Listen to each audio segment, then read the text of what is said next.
Bonjour et bienvenue à un nouveau Zoom sur Contalia. Nous allons aborder aujourd'hui les aménagements posés par la loi du 5 septembre 2018 en ce qui concerne l'obligation d'embauche de travailleurs handicapés au sein des entreprises. En effet, la loi pour la liberté de choisir son avenir professionnel, 5 septembre 2018, modifie les modalités d'accomplissement de l'obligation d'emploi des personnes handicapées. La loi ne modifie pas le seuil que nous connaissions tous, parce que l'obligation d'emploi reste toujours de 6% de l'effectif total des salariés. La loi précise par contre que dorénavant, il va s'agir d'une proportion minimale.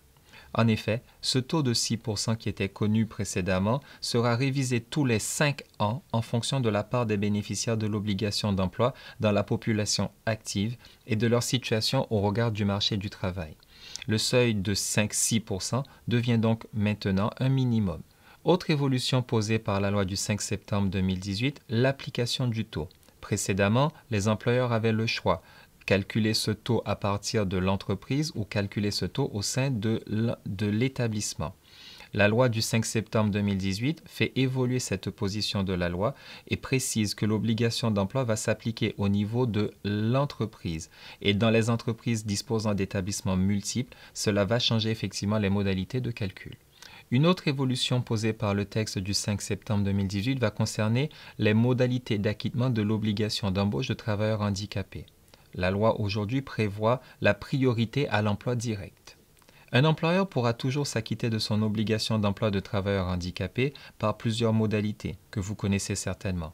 Mais l'emploi direct de travailleurs handicapés ou le paiement de la contribution à l'AGEFIP deviendront les seules options dont disposera l'employeur pour s'acquitter de son obligation d'emploi.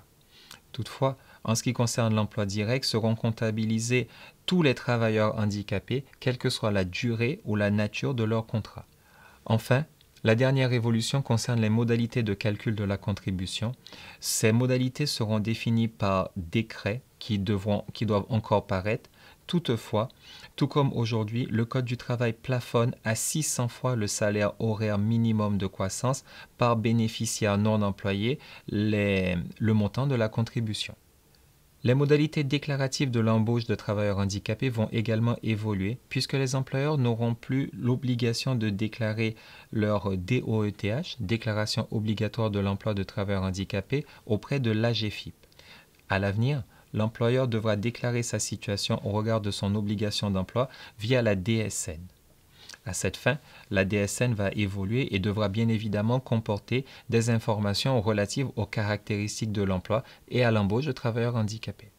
Autre évolution notable du texte, la mission de recouvrement de la contribution due par l'employeur ne satisfaisant pas à son obligation d'emploi de travailleurs handicapés, qui est actuellement dévolue à l'AGEFIP dans le secteur privé, sera transférée à l'URSSAF ou à la caisse de la MSA pour les employeurs qui relèvent de la mutualité sociale agricole.